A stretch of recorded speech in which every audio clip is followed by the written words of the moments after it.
Do you believe this, Chris? And just initial thoughts before I go ahead and read that article that I just pulled up on there. Initial thoughts, if it happens, big if.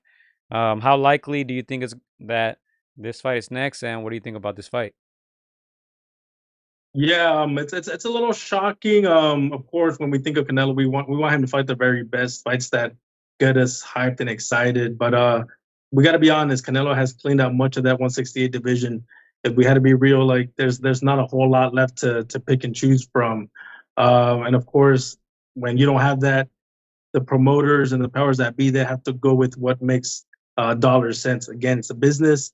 You know, they got to sell tickets, they got to sell, pay per views, et cetera, et cetera. And a Mexican versus Puerto Rican makes sense. Berlanga, maybe a lot of people think he's still green, but hey, he can definitely put seeds that can sell that narrative. So I am a little surprised, and at the same time, I'm not. But how close is this to happening?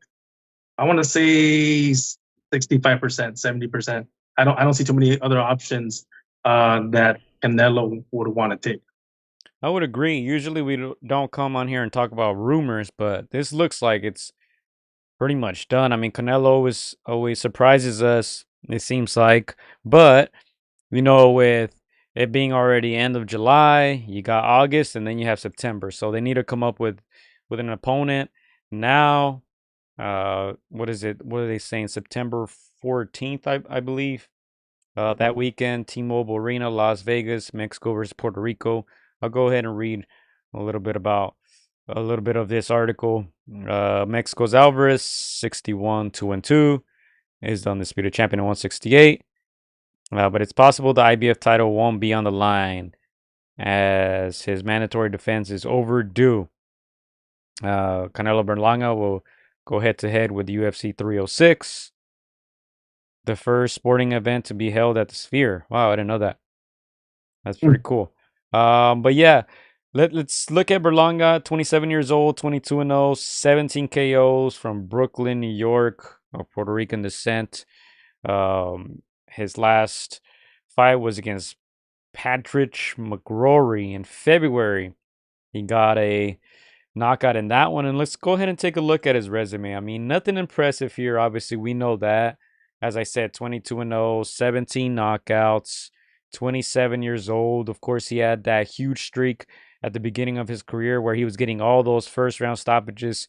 You see him there 1, 2, 3, 4, 5, 6, 7, 8, 9, I think 10, 11, 12. It was like 14, I believe it was, until he finally didn't get it and actually went to a decision there against Desmond Nicholson. That was in 2021. He made his pro debut in 2016. I think his big, I guess, breakthrough was during COVID. If you guys remember, he was fighting a lot during those top rank undercards. He's no longer with top rank. He's working over there with the boys at the zone. So kind of makes sense for this fight to go ahead and happen.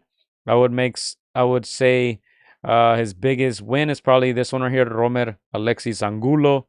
Couple names that you may recognize, but nothing too crazy on there.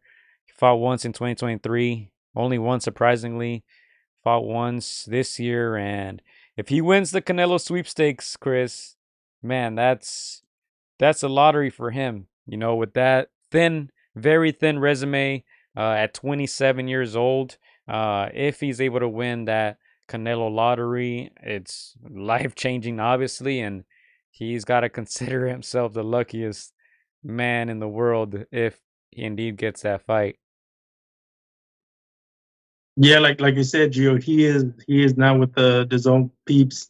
Sometimes you just have to look at what promoters work with whom, which ones are under the same umbrella. That's pretty much going to give you, who Canelo's fighting next. And of course, a lot of people were clamoring Benavides versus Canelo. We both know that fight. There's just too much animosity between both men. Canelo is in the driver's seat. He gets to pick who he fights. Um, I would say David Benavidez is a more worthy opponent. Berlanga, like you said earlier, Joe, he was looking sensational when he was just knocking guys, left and right, making those ESPN and those mainstream shows highlights. But since he's gone to the to the top level, he has looked lackluster. There's even been some bouts where people are like, nah, he's too exposed. We would know what would happen if he goes up against the very best. So again, yeah, you have that fan base in Puerto Rico versus Mexico. You have that narrative, but it's kind of tough to get excited over at Berlanga versus Canelo. He's got the youth factor and he's got power, but it's hard for me at least to get excited for that. Gio, what are your thoughts? Oh, I agree. I think as of late, I think you know, obviously Canelo I think I've said this in 2018 or 2019 when he got that crazy the zone contract. I said people are going to complain about Canelo's future opponents because by that time he already had a Hall of Fame career. He had already faced all his toughest opponents, Triple G, Mayweather, Lara, Trout, Cotto, all those guys. And there wasn't very much on the horizon. Obviously David Benavidez has inserted his name in that mix now. But if you look at his resume as well, very thin. He's 27 years old as well. And no, I agree. To answer your question, hard to get excited about this one just because Canelo is miles ahead of a guy like Berlanga. But kind of sticking to that Benavidez topic, um, I just saw this right now. Um, I'm gonna go ahead and Google it to see if it's indeed true. But right here, you see this tweet on the left side. It says David Benavidez has decided to stay at light heavyweight, meaning he will be mandatory for the Arthur Beterbiev versus Dimitri Bivol winner, but vacate his WBC quote unquote interim belt at super middleweight and no longer be mandatory for Canelo. WBC president Mauricio Suleiman has confirmed. And obviously, I'm sure we'll be hearing more of that um, in the days to come. But if that is indeed true, I mean, once again, I'm scratching my head, right? Because David Benavidez was finally going to become the mandatory.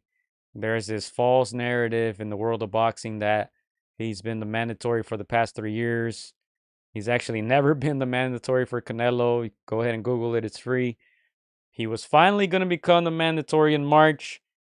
He decided not to and fight Vosdik. And he was once again going to become the mandatory. During this summer, he asked for a 2-week extension to decide if he was going to stay at light heavyweight or go back down to 68.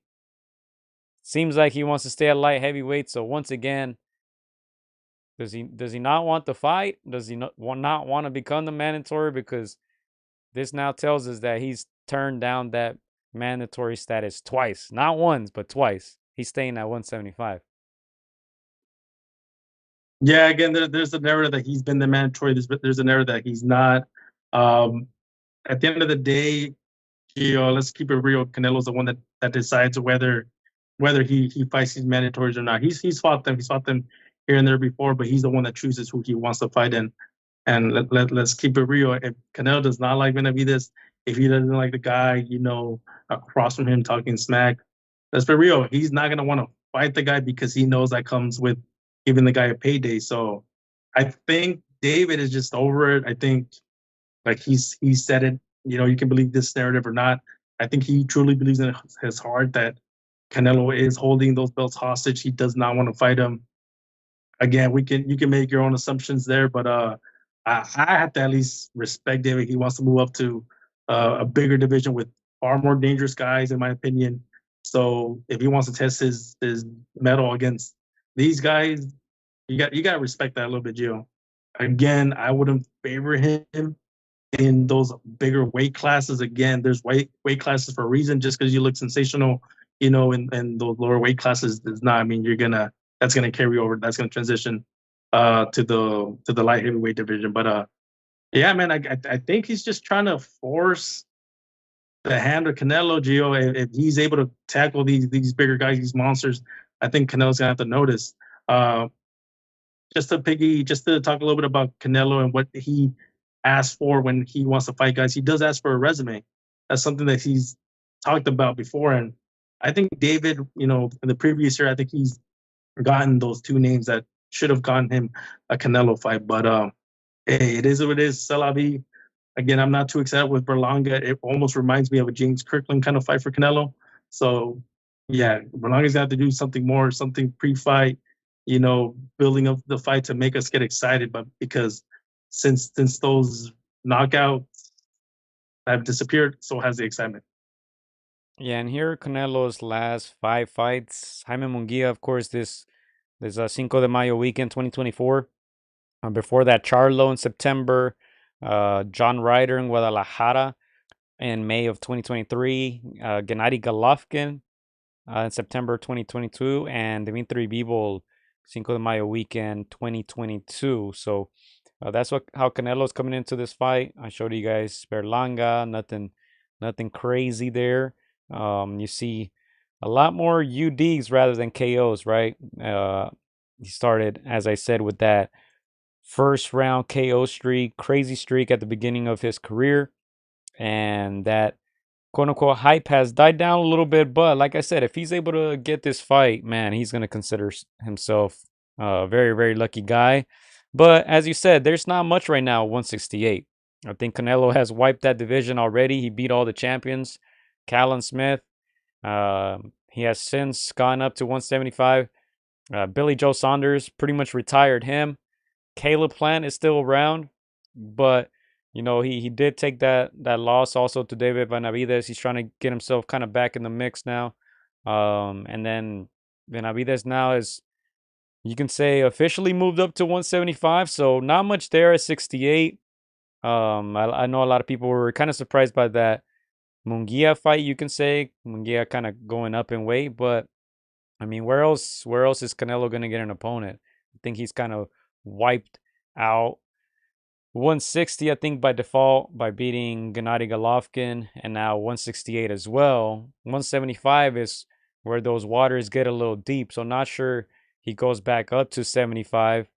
People forget that fight with Kovalev, he struggled a little bit. Many people had that fight even up until that knockout in that 11th round. So I know a lot of people want him to go back up, probably get that Dimitri Bivol fight or Arthur Beterbiev, but I mean we know those guys are a little bigger, man, a little stronger. There's a big difference, and those two are gonna fight each other. So hey, maybe if Benavidez can challenge one of those guys and actually get a win, then maybe Canelo, will give him that opportunity. But like I said, Benavidez has now had two chances this year to become mandatory, and it seems like he himself has turned those two opportunities down. So um, I don't know. We can give our opinions, but I mean, it is what it is, right?